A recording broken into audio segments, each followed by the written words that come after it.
Today's reading, How the Great Religions Began, by Joseph Gaer.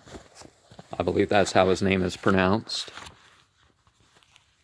This is book 3 in his thing, using your typical 1800s theory of religion as making its way to monotheism, but definitely certain forms of what was included in Mazda Yasnaha Zarathustra was not really Mazda Yasnaha Zarathustra, because there were Yasnas worshipping angels and all sorts of things, but they did not worship the fire.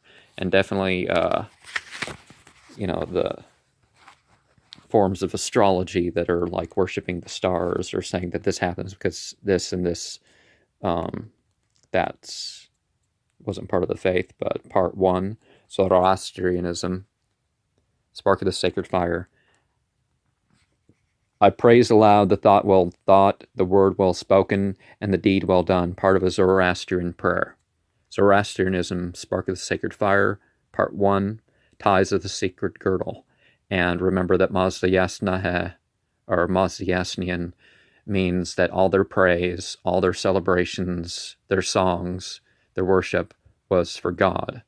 So nationalistic holidays, personal holidays, anniversaries and birthdays and stuff like this was not part of their practice. So all this angel worship doesn't fit into that term. And of course, the way of Zarathustra, the actual way of Zarathustra, not the way of the priestcraft or whatever happened in Persia, got labeled as Zoroastrianism, whether it was or not.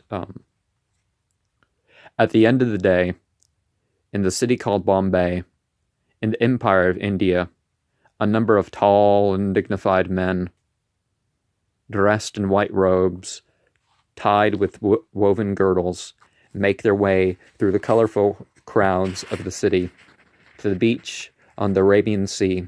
At the end of the water on the beach, they stop. They dip their hands into the water and raise them ceremoniously to their foreheads. Then they untie their girdles and raise them to their foreheads. After tying the girdles on again about their ropes, they raise their solemn faces to the setting sun and whisper, Humata, Hakata, Havershta. These are words of a long-forgotten tongue that mean, I praise aloud the thought well thought, the word well spoken, and the deed well done. Is that what that means? Shatampanna Horahe Mazda? No, that's something else. If the weather is clear and the day is pleasant, the beach of Bombay at sunset is covered with white-robed men who have come to worship in the open, with the setting sun as their altar. Their prayer direction is not what they worship.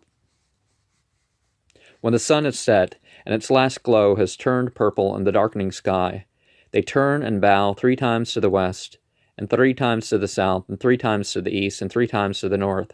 That's not part of the older tradition, but the Parsis, perhaps. Then they dip their hands again into the dark waters of the sea, raise their hands to their foreheads, and the ceremony is over. Even in India, land of so many diverse beliefs, these people and their ways seem strange. These people are not Hindus. Again, I say there is no such thing as Hindu religion. The Hindus are 4 of the 5 tribes. And they do not belong to any of the great number of sects of Hinduism. They are called fire worshippers because in their temples they always keep a fire burning. For fire to them is sacred. Yet, not fire alone is sacred to them. Water and the earth also they consider as sacred and holy. They're not fire worshippers by any means. When a fire this is going to be very biased and misleading. The Greeks called them fire worshippers because they went in their temples and found fires. It's like, the mountains of India and Persia, yes, they're going to have, they're not going to have a fire going because it's not cold there. No. Yeah, the mountains of Oregon and Washington are cold, so They would have fires going too. Thank you very much. When a fire worshipper dies, they cannot cremate his body, as the Hindus do, for fear of making the sacred fire unclean. They cannot throw his body into the waters of the sea for fear of making the sacred waters unclean, and they cannot bury the body in the ground for fear of making the sacred earth unclean.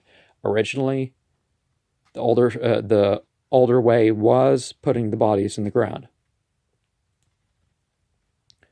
No particular fanfare of treating the bodies or anything like this. They just wash the body, put it in, hold a funeral, put it in the ground, just like in the Islamic world and the early Jewish world.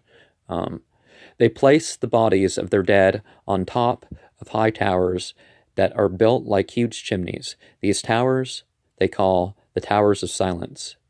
These people have many other strange ways and customs, but the fire they keep always burning in their temples, and their sacred towers of silence mark them as being different from all other creeds in India, as well as any other creed in the world. These people are known as Parsis, which means Persians.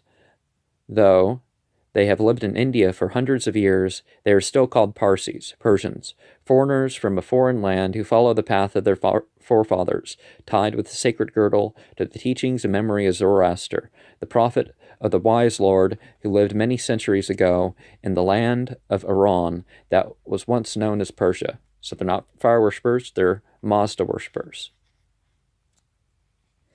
2. In the land of Iran long ago, northwest of India, close to the Caspian Sea, there lived many centuries ago a people called Iranians in a land called Iran. Aryavatra. From what we know now, the Iranians were very much like the people who invaded India and who later wrote the Vedas.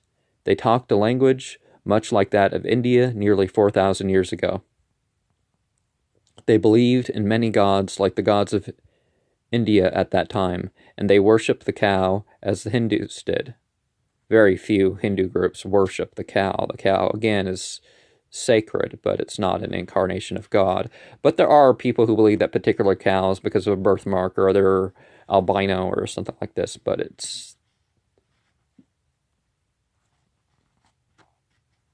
there are many animals that remind people of God that they don't actually worship. But the Hindus were in India, and the Iranians were in Iran, and the climate and conditions in these two countries were not the same. Being much further to the north, it was colder in Iran, and where the climate is much colder, people must have more clothes to wear, richer food to eat, and warmer houses to live in. And in order to get more clothes, richer food, and warmer houses, they must work much harder and longer than people in a warm climate. Iran was also a place where savage tribes from the Arabian deserts and the Caucasian plains swooped down upon the land, robbed the people of their cattle, and plundered their crops. Yeah, why would they go all the way from Arabia?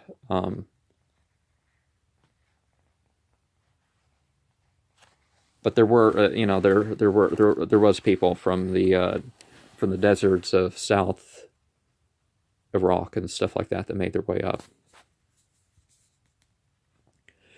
The life of the Iranian shepherd and farmer was not an easy life to lead.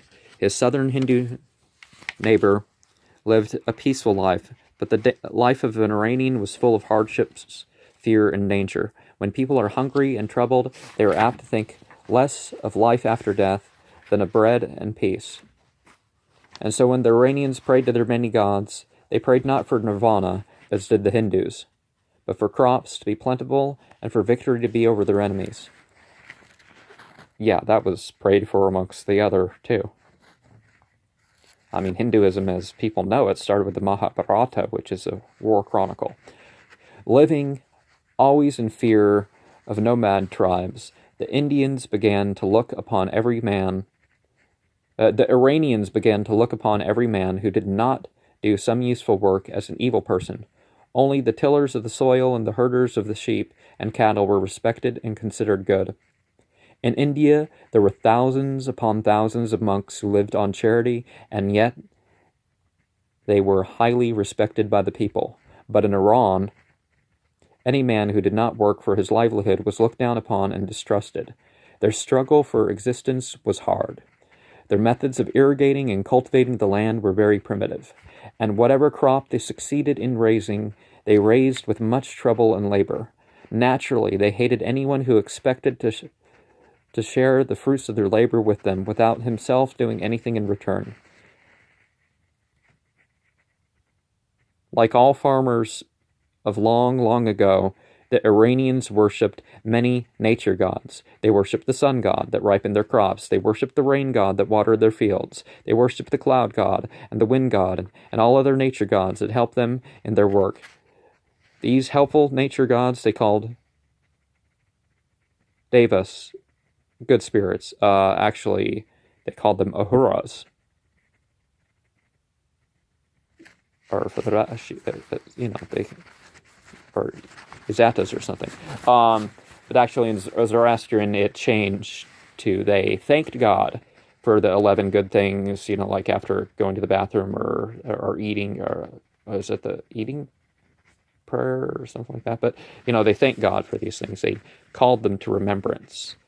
People often confuse because the word for remembering is similar to the word for worship in the Hindu and Persian languages. When the winter ended and spring began, it was a seeding time on the land. The Iranians would go up to the mountains and pray to their nature gods to help them raise a good crop that year. And when the summer ended and the crops were gathered, the Iranians would go up to the mountaintops again, worship and praise the nature gods, and make sacrifices of fruit, grain, and young lambs. But that was a very simple religion. No, actually, Zarathustra was trying to give the people something simple that they could follow without a bunch of priests and stuff interfering. But it did not remain simple very long, for the people of Iran began to believe not only in the Devas, actually, no, those were the jinn, the good spirits of nature, but also in clan gods. Well, they did believe in the jinn, but the malaika too, the unfallen angels, the light beings. But also in clan gods, family gods, and many other kinds of gods and spirits. With the multiplication of their gods, images and idols made their appearance. They chiseled them out of stone, they molded them out of clay, and painted them on panels of wood. The rich people made their idols of gold and silver. The Iranians no longer went out in the fields or up onto the mountaintops to worship their gods. With the appearance of idols in Iran, temples were built to them. Okay, part 2 in the land of Iran long ago, northwest of India is the first line to that. I think I said that. But with the appearance of idols in Iran, temples were built to them, and there the people gathered to offer up sacrifices and prayers. Gradually, the prayers, hymns, and sacrifices to different gods increased. Actually, contrary to the popular belief, it seems the evidence shows that monotheism is what started, and then the other, and it got complex and developed priesthood and all that. The people who were busy tilling the soil, looking after their flocks, and protecting their property against the nomadic tribes and their enemies could not remember all the hymns that had to be sung at the different gods, nor could they remember which prayers ought to be murmured at what time, and they did not know what was the proper sacrifice to make to one god that would not make the other god angry or jealous. So they employed certain men who had learned just exactly how to make the sacrifices and when to sing the right hymns to the right god. These people who looked after the idols and the temples were called priests. Actually, a lot of it was laziness, like in Göbekli Tepe, up in Turkey. It seemed, they developed a priestly class, and the priestly class, we'll do the prayers for you, and you just do your work there. And it's like, instead of people having variety in their life and being able to do both, they're like, oh, okay, let's have this group of people do it.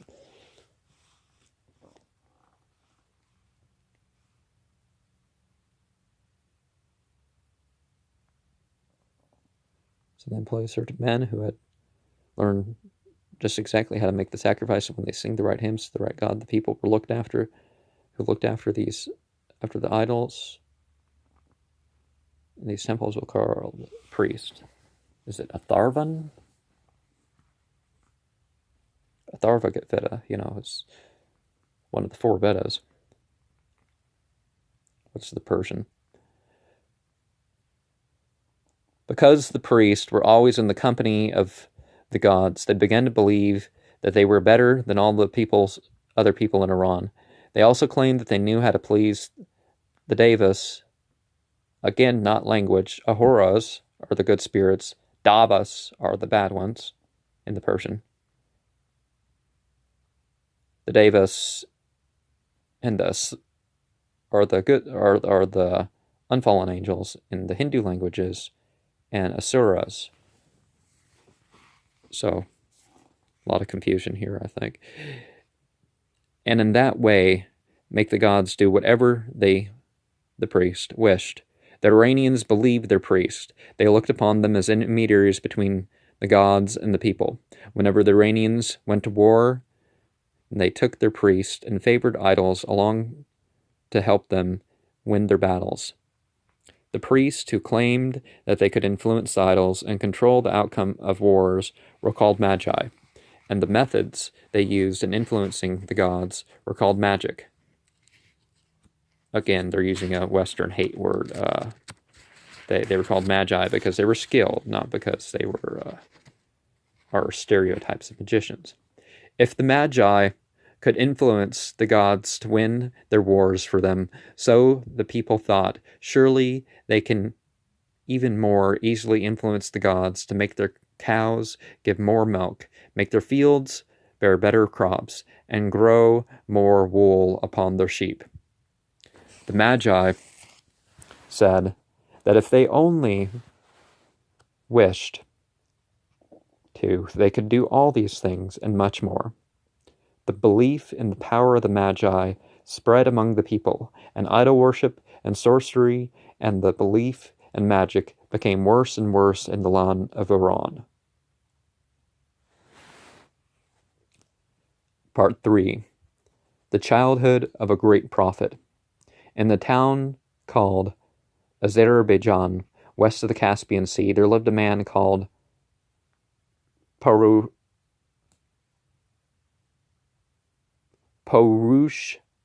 Asp Spitima of the Spitima clan, and his beautiful wife Dogdova. In the year 660 BCE, nearly 2,600 years ago, Dugdova gave birth to a son whose name was Zarathustra, whom we call Zoroaster. And it's possible that they remixed the story to include him, someone about 4,000 years ago, and maybe, according to tradition, a full 8,000 years ago is when he actually was. I side more with 4,000 years ago, but this date here is, they tried to make him as sort of a proto-leader of what was to become the Achaemenid clan, but the linguistic evidence and some other evidence indicates otherwise. There are many stories told about what happened before and immediately after Zarathustra's birth. One story tells that when Zoroaster was born, Darasan, the chief magician of Iran, began to tremble in great fear, for he knew a child was to be born who would grow up to destroy magic and idol worship, and who would banish all magicians from the land. Darasan sent 3 of his magicians to bring the child Zoroaster to him in the fire temple. Having a fire in the temple does not mean they worship the fire. Meanwhile, Darasan had prepared a great fire on the altar. When the baby was brought to him, he placed him in the center of this fire, and he and his magicians left the temple. That thought Darasan would be the end of Zoroaster, but he was mistaken. When Zoroaster's mother came home and found their baby gone, she ran to the fire temple to pray, and there on the altar she found her child playing happily in the midst of the flames, as if he were splashing about in a lukewarm bath. Drosan was now certain that Zoroaster was no ordinary child, and he fell upon a new plan. He called his 3 magicians and ordered them again to get the child Zoroaster and place him in the middle of a highway where a large herd of cattle was to pass. But the first cow of the herd ran up to the child, stepped over him in a manner to protect him from the others, and stood there until the entire herd had passed. When Zoroaster's mother came running up the road in search of her child, she found him upon the ground unhurt. The chief magician was more frightened than ever. For 3 days and 3 nights he sat planning and planning. Then he decided upon a new plan. This time, the child Zoroaster was to be stolen and placed in a wolf's den, even if the wolves do not kill him, thought Drosan. The child will die of hunger. When the hungry wolves came home, they sniffed the air, aware that someone was in their den. But as soon as they tried to come near, they became fixed to the ground and could not move. Meanwhile, little Zoroaster became very hungry and began to cry. Immediately 2 goats appeared, walked right to the wolves' den, and fed the baby. Of course, those were not ordinary goats, so the story tells, but they were really angels in disguise. I want to be visited by goat angels. Don't you? This is only one of many, many stories told about what happened to the child Zoroaster when he was still very small. Naturally, his father and mother expected their son to grow up to be a great man. "We must give our son a good education," said the father. "The best in the land," said the mother. When Zoroaster was 7 years old, he was sent away to study with Burzin Kurus, who was known all over Iran for his wisdom. For 8 years, Zoroaster remained with the wise Burzin Kurus, studying not only religion, but also farming, cattle raising, and healing. At the end of that time, Zoroaster returned home and put on the sacred shirt and the sacred girdle, which, like the putting on of the sacred thread by the Hindus, was a symbol of his being confirmed in the religion of the people. And, 15 is the adult age in the Islamic world too. I mean, if you hit puberty, for a male. Before that, they refused to accept you, according to the Prophet Muhammad ibn Abdullah was like that. And 13 would be the age for the female, but the Iranians sort of had 15 was the ideal age for a female in Persian culture, but, 13 also was sort of the same. They didn't, a lot of people didn't hit puberty that young back then. So they kind of put in a minimal age. And Zoroaster in Search of the Truth is part 4. Soon after Zoroaster returned home, Iran was invaded by Turanians of the neighboring country. Young Zoroaster immediately volunteered to go out in the battlefields and apply his knowledge of healing to the wounded soldiers. At the close of the war, a famine broke out all over Iran, and the sickness and need in the land was great as during the war. Again, Zoroaster volunteered to work among the sick and the poor. For 5 years, young Zoroaster devoted himself to his noble work. And then he returned home, his father wanting his son to give up his work among the people, get married, and settle down to the life of a respectable landowner and cattle raiser. Zoroaster followed his father's advice as far as marrying a beautiful girl named Havavi, but he would not settle down to the life of a farmer. And later, writing the Bible, how, could be because it's the Aramaic is a later language that could be associated with that. Eve. But he would not settle down to the life of a farmer. His experiences on the battlefield and during the famine convinced him that he was destined to more important work than growing grain or raising cattle, and he went on with his work among the sick of the land. For 10 more years, okay, so approaching age 30, Zoroaster was active among the poor and the needy, his mind constantly planning methods to alleviating the suffering of his people. Well, suffering was a choice, hardship maybe. But their sorrows and misfortunes seemed to have no end. Zoroaster began to wonder where all the evil in the world came from. If he only knew the source of suffering, he thought, his dream of making all his people happy and strong would come true.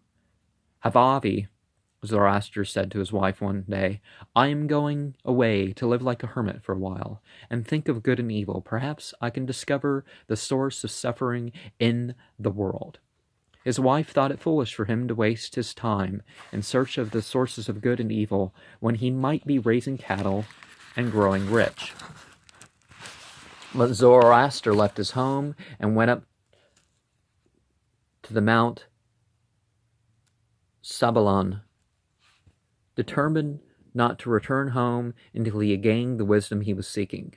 For days and weeks and months, Zoroaster remained alone, thinking and trying to understand the world. He thought of all he had learned from his wise teacher, Burzin Kurus. He thought of all he had learned from his father and the priest. And he thought of all his experiences among the people during the war and the famine and the years that followed. But in none of these could he find any explanation of the world of good and evil. You know, the past 40,000 years, society has been secularizing. Everything used to be sacred, including, work.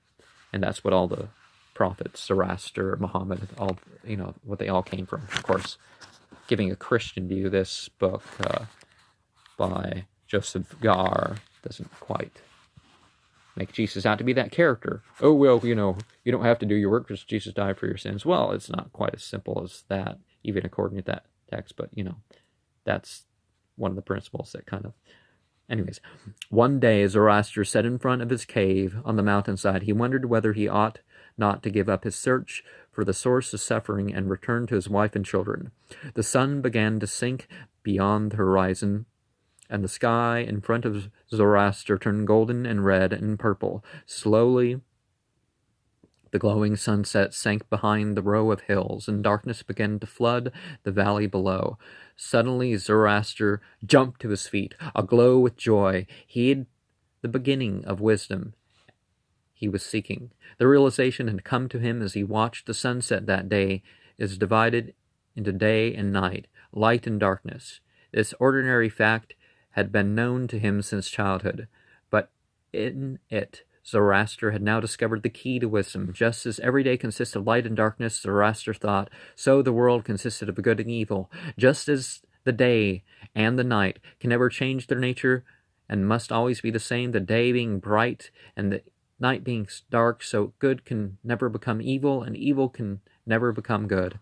The good must always be good and the evil must always be evil. If a good is always good and evil is always evil, Zoroaster thought, then the magicians and the idol worshippers, priests who believe that one can pray to the good gods to do evil to their enemies, or the evil gods to do good, must be wrong. The good gods can never do evil, and the evil gods can never do good. Well, his realization was not in confirmation of different gods existing. But it was very clear to Zoroaster that the world was ruled by two forces, one good and one evil.